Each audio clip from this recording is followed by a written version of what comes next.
Mga idol, ito yung kinumport ko ng tangke niya. Tapos nagpalit ako ng plaza. Dito ako ngayon sa Coman. Namamasyal ng Coman. Ayan yung Coman natin lang, mga idol lang.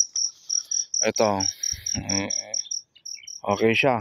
Tapos yung andun, yung likod ng puno na yan. Kasi mahirap pa siyang pumasok kasi matataas na yung mga mais. Overhead na, kaya mahirap na pumasok. Kaya dito na lang tayo sa taas.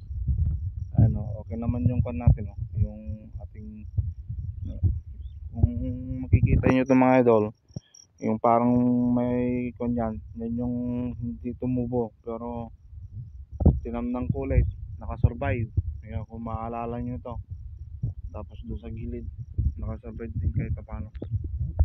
Yan, nasa tayo, Coman. Okay, yan ganda ng motor ko, convert yan.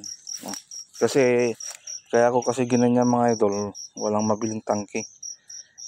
RS 100 ito, walang mabili, saka mas tipid yan.